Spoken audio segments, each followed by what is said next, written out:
Being a single mom and doing it all by yourself is brutal. Learn the brain and energy tools to get back to your center and overcome your challenges.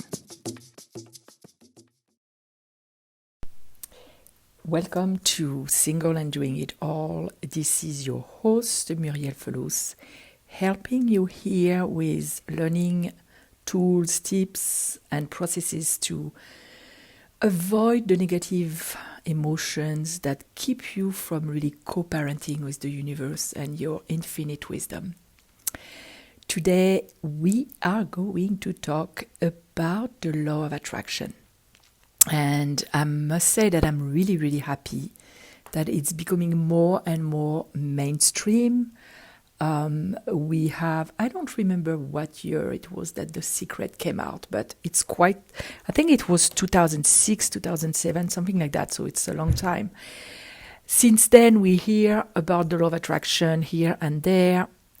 And now I just saw about a month ago that a new movie is going to come out with, I don't know the name of that actor, but the actress is Katie Holmes, the former wife of, oh my God, I forgot it. Of course, Tom Cruise. Okay, so that's a movie which is going to talk about the law of attraction and the magic of that. So I'm super excited and very, very happy that it's becoming more and more mainstream. Even if in those kind of movies, it's really very rudimentary, and I'm not sure it's not Franglish, so don't quote me on that. Very basic, let's say, knowledge and explanation of the law of attraction, but it is still a beginning, and people who are drawn to that can go and research it more. So that's going to be our topic today. Before I go there, today is March 11th, I think, and I'm recording that episode. I'm going to interview a Hay House author next week, which I really love. Her name is Nancy Levin, and she just wrote a book about, the name of the book is Setting Boundaries Will Set You Free. So before I publish her episode, I will have my own episode about setting boundaries with your teenagers and what you need to know, what you need to become good at. But since Nancy is the author of that book, I put some messages, some posts on Facebook and Instagram to ask if there were any questions that you would like her to answer. And like I said, I'm going to interview her next Thursday, March 17th. So if you have questions, you can go and check my Facebook page, Your French Life Coach on Facebook. And you can put your questions there, or you can message me privately. You can also send me emails through my website, and my email address is contact@singleanddoingitall.com. Because if you have questions, I'm summarizing the most popular questions and the ones that are going to serve the most, because as you know, my interviews are very organic, and I trust that I am guided in the moment to ask the questions that will serve the most people. But I thought it would be fun when I interview some people sometimes to just ask for questions from you, my audience. So do that by next Tuesday. I don't know what the date is, 17, 16, 15th. By March 15th, send me questions so I can put them on my list. And don't be offended if I don't ask your questions. Like I said, I got a lot of them, and I'm really selecting the ones that are the most recurring and will help the most people as possible. That's it for the announcement for today. And now we're going to talk about the law of attraction. So, the law of attraction, as you know, and I'm sure you know about the law of attraction, it starts with our thoughts, because our thoughts will determine how we feel and what we do and what we attract, at which level we will vibrate, etc., etc.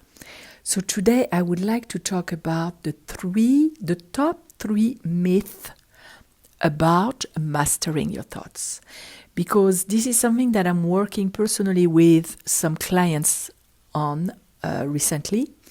And of course, there are questions that are originating from what my clients are asking me, but also one of them, and I will tell you as I explain them, is the one that I really had to focus on personally, because that was one that I was struggling with the most. So the law of attraction and thoughts mastery. If you want to attract something good, and the way I explain it, more than attracting, for me, it's more like aligning, like stopping on a floor in an elevator. So in an energy elevator, depending on where you're vibrating, you're stopping at a certain floor. To be able to align and be matched with people, situations, events, things that resonate with good, love, joy, everything you want, everything that falls under the category of good in your life, of course, you have to vibrate at that level, right? So in order to vibrate at that level, it starts at a thought level. We said that already. But more specifically, in that case, at a positive thought level. So you need to think positively. And you hear that probably everywhere you go when we talk about self-empowerment, law of attraction, even health. But how the heck do you do that? What does it mean? It can be very misleading, and it can actually lead you to a place where you are going to practice and receive the opposite of what you want. Because when you say you need to watch your thoughts and you need to master your thoughts, it implies in most cases, especially if you're like me and you are a recovering perfectionist, it implies a certain level of effort. And with effort comes fear and stress, because then you start being stressed at the idea of watching your thoughts. I don't know if you're aware, but we have between 60 and 80,000 thoughts a day, of which 95% of those thoughts are unconscious, subconscious.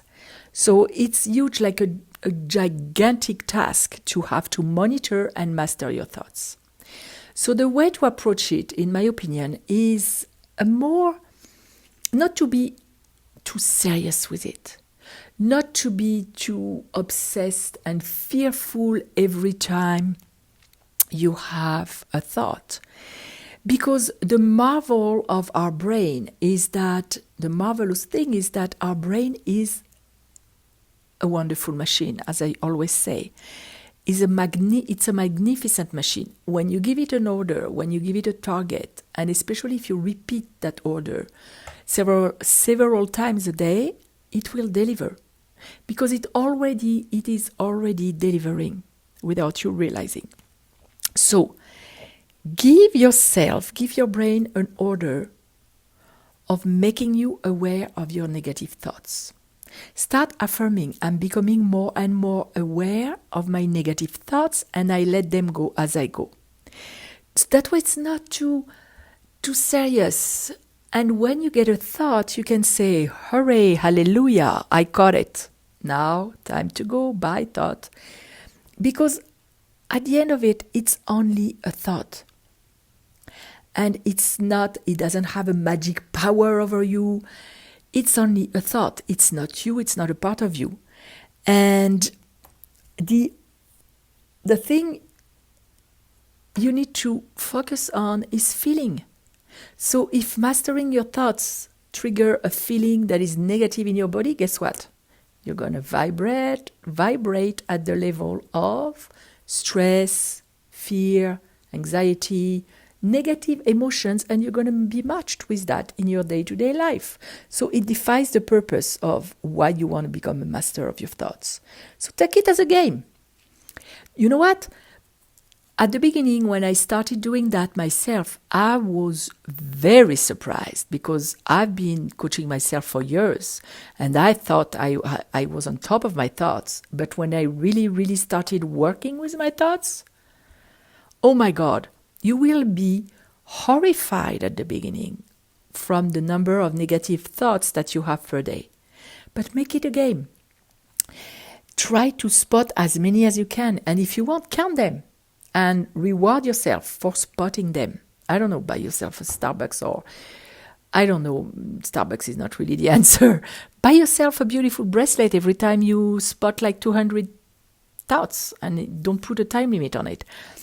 And the most important thing is feel like you are winning. Feel that you have accomplished something when you spot a thought. In the moment, when you spot that thought, that will bring us to number 2, the myth number 2. The myth number 2 is that we have to hold on and tackle that thought. And that's the one that personally I had the most trouble with. Because my background is in numbers and accounting and analysis and coming to the bottom of stuff in order to be able to fix it.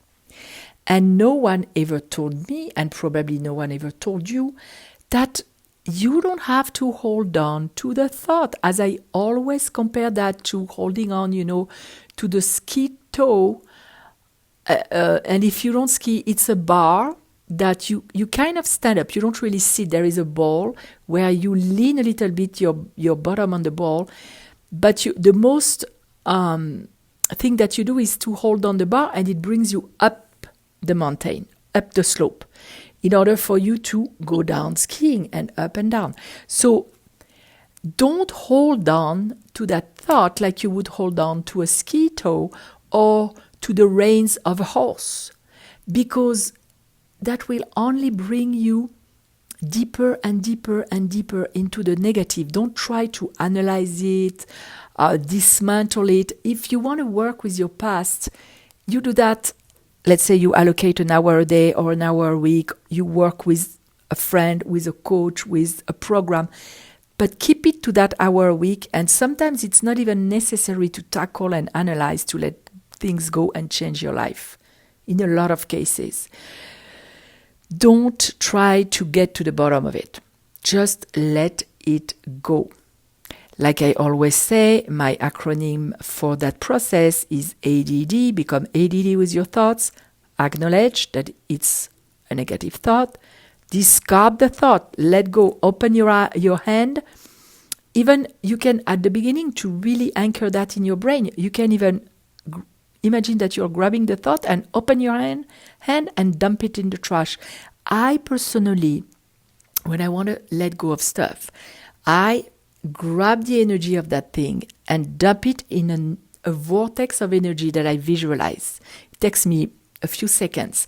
And there, I imagine that this negative energy is going to be transmuted into life force energy, and that it will bring more good, more life force to everybody in the world. So that's my own process with it, because that's where my brain goes. But find your own. Just let go of that thought. So discard that thought. And the last D in ADD is decide. What do you want to think instead? What do you want to... And if you don't know how to replace that thought, the thinking instead thought, maybe I now let go of that. Old story. Doesn't serve me anymore. Which reminds me that if you are in my Single and Doing It All Facebook group, I'm going to publish a list of affirmations to help you master your thoughts, to help you work with your thoughts in the moment. I'll probably work on that during the weekend because I need to get more ideas.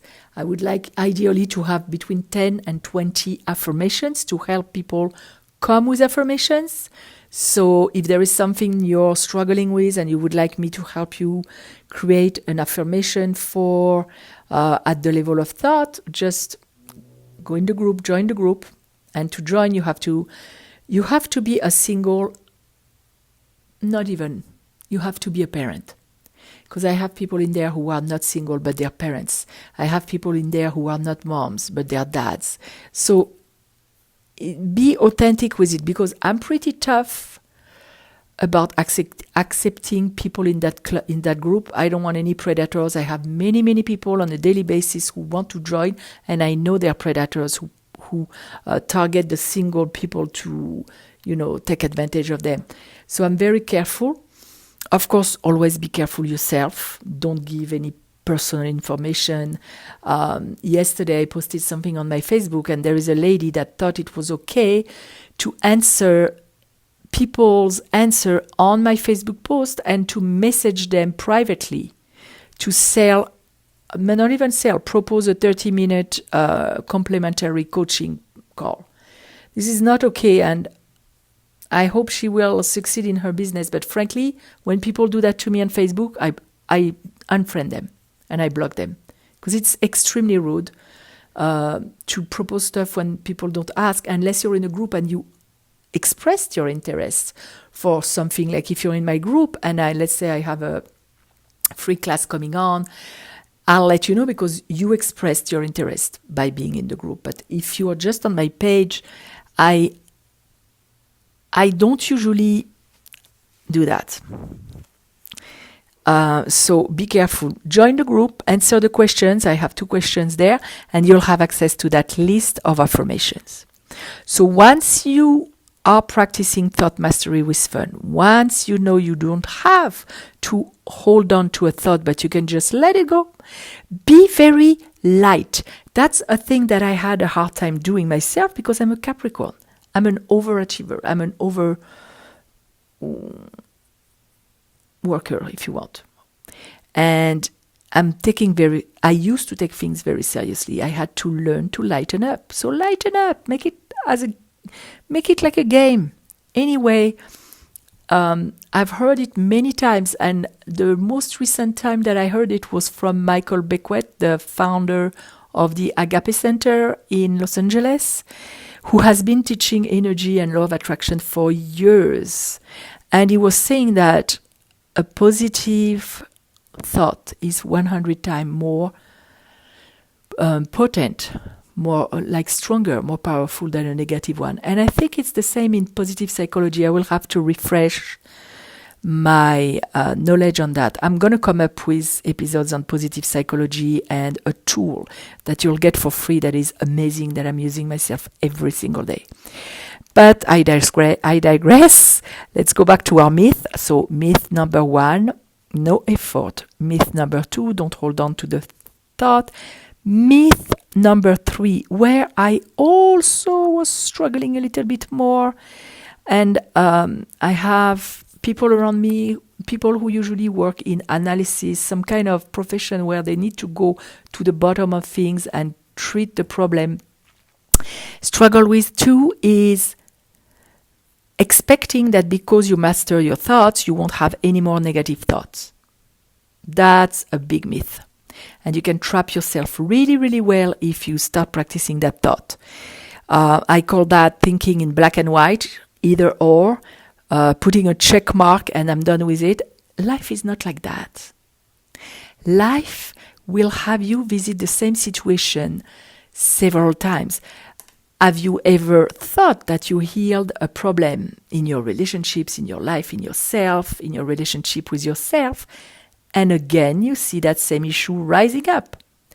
It's for you to confirm your learning. It's for you to approach it from a more elevated vibration, because maybe you dealt with it in a certain way in the past. Now you're more elevated. You have more of an observer approach maybe, and you revisit the same issue with another approach, which is 10 times more powerful.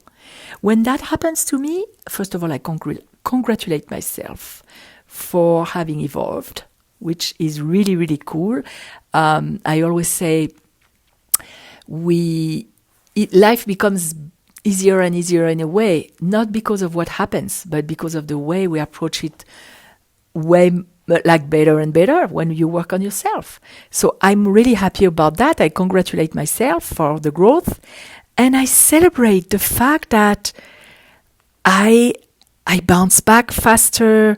It's all getting better. It will never be done, but it's okay because I approach it better and better. And the truth is, some problems don't come back. Once you have visited them several times, you don't resonate with anything, any part of the issue at all, they don't come back. If you know the teaching of Abraham Hicks, they will tell you that if something happens in your life, there is a level of you that was resonating with it. And a lot of people take offense to that because they have horrible stuff happening to them. And it's not to say that they were consciously attracting that. Like when I contracted the hepatitis, I didn't consciously put my life in danger and almost died. There was a part of me that was resonating with not protecting myself enough, exposing myself to predators, being an overgiver. And that was the final dot that put the end to this story in me. Now I know how to recognize, if you want to call it evil, I don't know if that's the right word, but darkness. When I see it in front of me, and I don't just focus on the light in the person, because although I still believe that everybody has light in them, some people it's so buried in darkness that it's inaccessible, and it's not for me to try to extract that light and make it shine. It's their job, and I should protect myself. So I revisit now situations like that, and I can protect myself, my people in my groups with no guilt at all. So look at maybe certain situations in your life where you're able to do that now. And remember, a thought is just a thought. It doesn't have power over you if you don't let it. You can even have a thought without reacting emotionally when you train yourself to be in the seat of the observer. I'm telling you, it's getting better and better. Easier and easier emotionally, and you bounce faster and faster from your trouble. Believe me, I will do some episodes where I will tell you a little bit more about my life and the challenges I had at home with my kids. And for that, I'm really proud of myself for being able to not make my daily happiness depend on what's going on and what my kids, how they act out and all that. So it's getting better and better. Actually, that's one affirmation that I'm already going to give you. It is getting better and better because I'm more and more aware. Hallelujah. Thank you, God. Thank you, universe. Thank you, myself. And I'm going to close the episode on that. I hope to see you in my Facebook group, Single and Doing It All. And I'm excited about Nancy's interview. That's going to be fun. Have a wonderful week. Being a single mom can be challenging, but you don't have to face it alone. Join our community at facebook.com/groups/single and doing it all and receive tools, tips, and free group coaching. And if you like this podcast, please review and rate us on iTunes. I would really appreciate it.